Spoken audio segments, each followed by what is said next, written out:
Zabieramy Was dziś do jednego z najpotężniejszych i najbogatszych księstw piastowskich na Śląsku, które trwało nieprzerwanie, choć pod zwierzchnością różnych monarchów i państw, do połowy XVIII wieku. Obejrzymy ratusz z największymi witrażami w budowli świeckiej na Dolnym Śląsku, XIII-wieczny kościół z bogatą dekoracją rzeźbiarską oraz jeden z dwóch zachowanych do dziś kościołów pokoju, wykonany w całości z gliny, słomy i drewna. Na zakończenie pogrążymy się w zadumie na terenie jednego z najcięższych obozów pracy, w którym średnia długość życia więźniów wynosiła zaledwie kilka tygodni.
Jawor to jedno ze starszych miast Dolnego Śląska, słynące przede wszystkim z urokliwego kościoła pokoju, jednego z dwóch zachowanych do dziś. Lokacja miasta nastąpiła pod koniec XIII wieku. Rozwijało się dynamicznie i wyrosło na jeden z najsilniejszych ośrodków dolnośląskiego tkactwa. Do 1392 roku Jawor wchodził w skład samodzielnego księstwa piastowskiego. Później stał się domeną królów czeskich, miastem królewskim, a w XVIII wieku po wprowadzeniu nowego podziału administracyjnego stolicą prowincji i powiatem.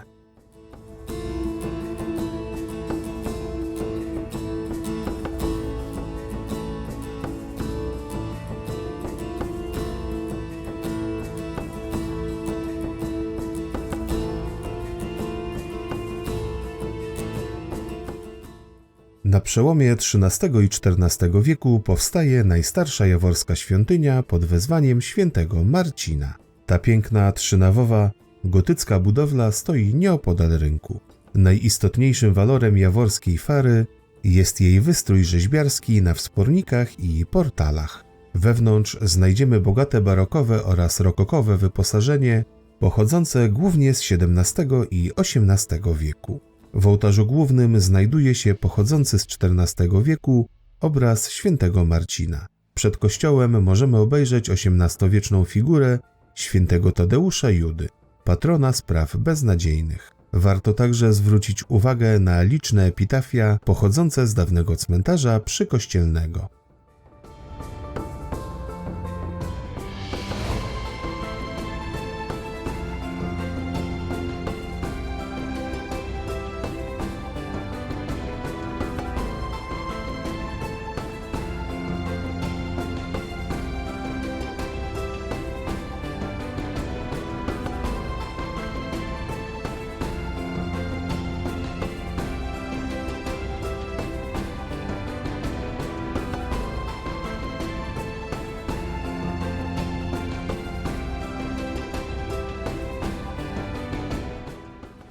Wiek XVI to wiek reformacji. Nowe wyznanie stało się wkrótce dominującym w rejonie jaworskim, a wojna między katolickim południem a protestancką północą przyniosła jedynie śmierć i zniszczenie. Kompletnie spalone miasto dopiero pod koniec wieku podniosło się z tej klęski.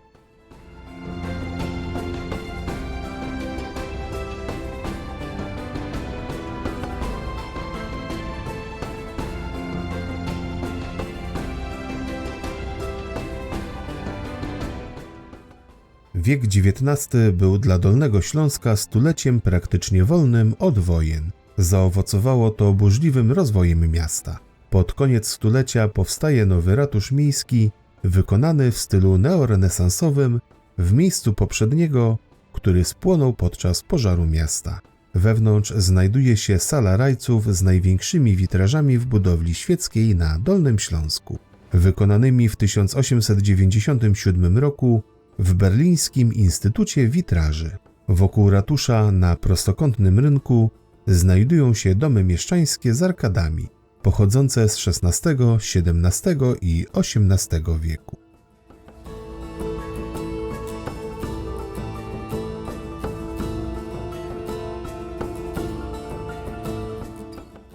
W XX wieku miasto rozwijało się dzięki uruchomieniu linii kolejowej, elektryfikacji i budowie kanalizacji. W 1945 Jawor po raz kolejny zmienia przynależność państwową. Zdewastowane przez Armię Radziecką miasto zostało stosunkowo szybko odbudowane i rozbudowane.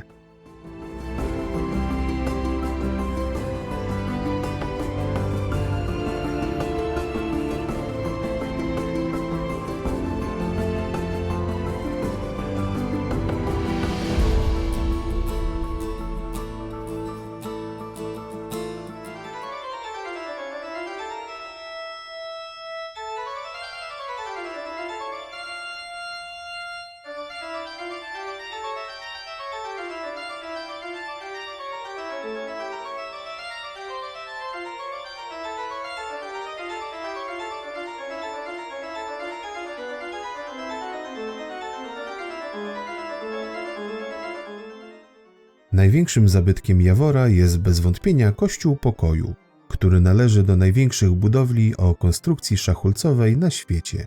Wnętrze może pomieścić nawet 6000 wiernych. Jest arcydziełem śląskich cieśli wpisanym na listę Światowego Dziedzictwa UNESCO. Zbudowany na przełomie lat 1654–55 jest wynikiem uzgodnień pokoju westfalskiego kończącego wojnę 30-letnią.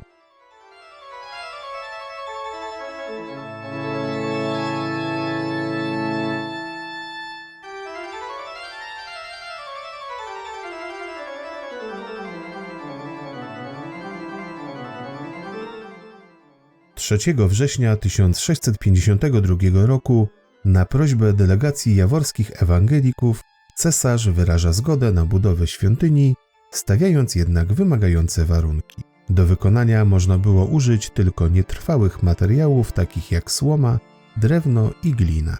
Dodatkowym warunkiem było sfinansowanie budowy w całości z funduszy parafii. Kościół ma stanąć w odległości strzału armatniego od murów miasta. Budynek nie może przypominać kształtem wcześniej stawianych świątyń i posiadać wieży. Lokalizacja kościoła poza murami miasta miała sugerować, że wyznanie ewangelickie egzystuje na marginesie życia społecznego, poza strefą życia miejskiego.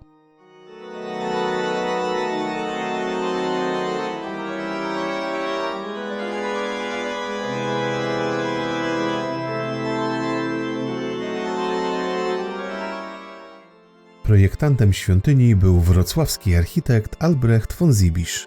Przy budowie zastosowano drewnianą konstrukcję ryglową, wypełnioną zgodnie z cesarskim nakazem gliną i słomą. Trójnawowe wnętrze otoczone jest 4 kondygnacjami drewnianych empor. Najstarsze na 2. i 4. poziomie powstały wraz z budową świątyni. Ozdobiono je scenami ze Starego i Nowego Testamentu.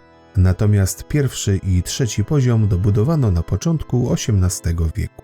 Dominują tu wizerunki herbów okolicznej szlachty, niekiedy nawet z wizerunkami ich rodowych siedzib oraz godła cechowe.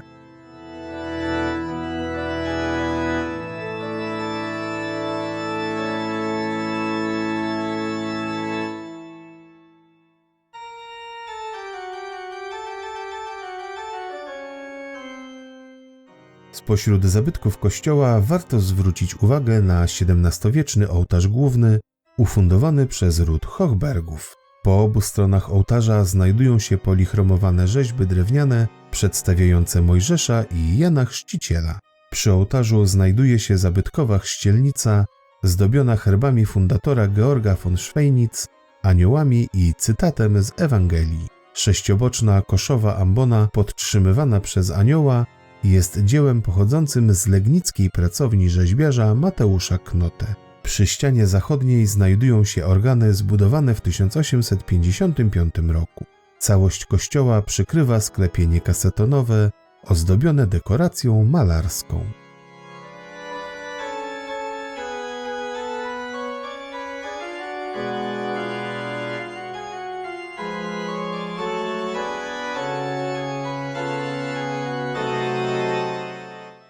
Świątynia od wieków zachwyca mistrzostwem wykonania i przebogatym wystrojem. Jest świadectwem burzliwych dziejów Europy i perłą światowego dziedzictwa. Dziś Kościół Pokoju, który jest najbardziej rozpoznawalnym zabytkiem Jawora, odwiedza rocznie tysiące turystów z całego świata.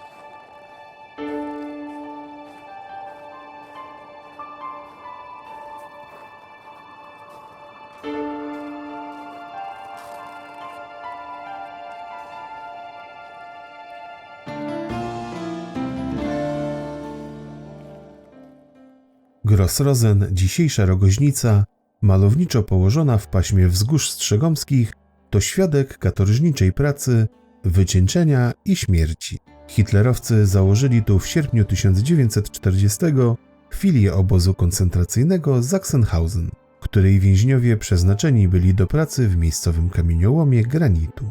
Mordercza 12-godzinna praca, głodowe racje żywnościowe i brak należytej opieki lekarskiej powodowały dużą śmiertelność, a Grossrosen był postrzegany jako jeden z najcięższych obozów koncentracyjnych. Średnia długość życia więźniów od przyjazdu wynosiła tu zaledwie kilka tygodni.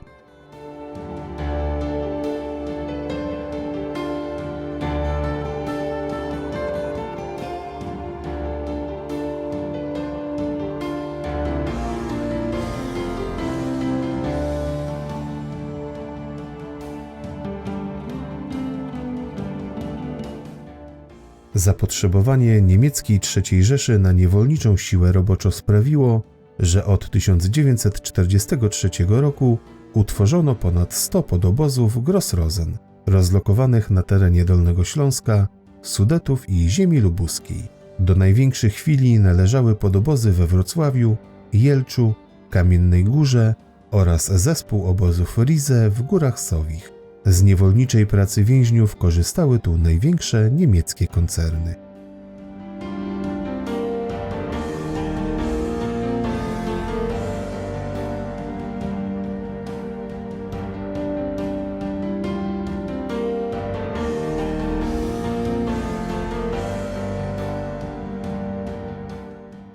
W 1944 roku obóz stał się miejscem przerzutu dziesiątek tysięcy więźniów z obozów ewakuowanych na wschodzie przed zbliżającym się frontem.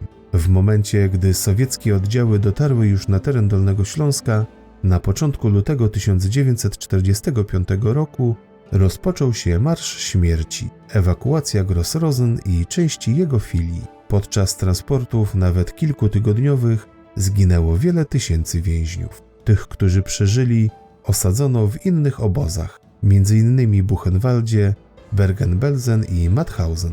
13 lutego 1945 na teren opustoszałego obozu Grossrosen dotarły oddziały Armii Czerwonej.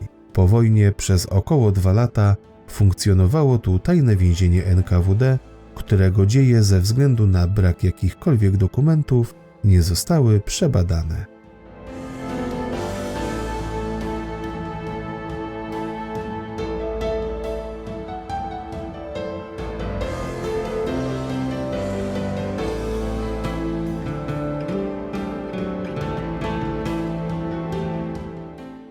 Łącznie w latach 1940–45 w obozie Grossrosen znalazło się około 125 tysięcy więźniów. Szacunkowa liczba ofiar obozu wynosi około 40 tysięcy osób, które zostały zamordowane, zmarły na skutek niewolniczej pracy skrajnie ciężkich warunków obozowych i chorób.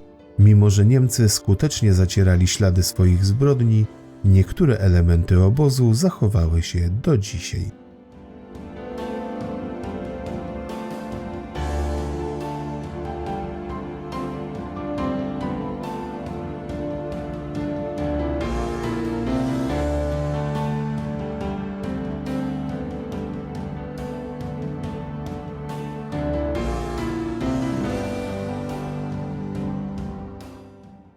Muzeum Gross-Rosen, utworzone w 1983 roku, jest miejscem pamięci ofiar niemieckiego nazizmu i wspomnieniem o najstraszliwszych kartach w historii II wojny światowej.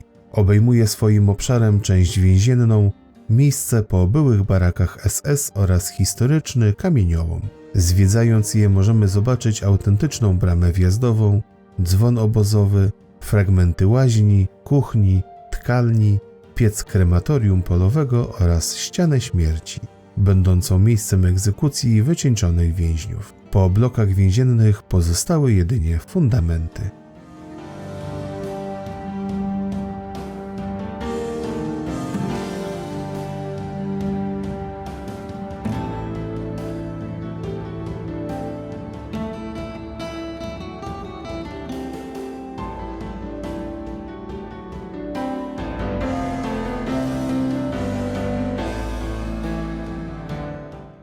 W budynku dawnego kasyna SS obejrzeć można wystawy stałe, prezentujące nie tylko historię obozu, ale również okrutne realia codziennego życia więźniów. Są to zdjęcia, mapy, oryginalne dokumenty, przedmioty codziennego użytku, także te wykonane przez samych więźniów. Dopełnieniem są grafiki wykonane przez byłych jeńców Gross-Rosen oraz fragmenty wspomnień ocalałych.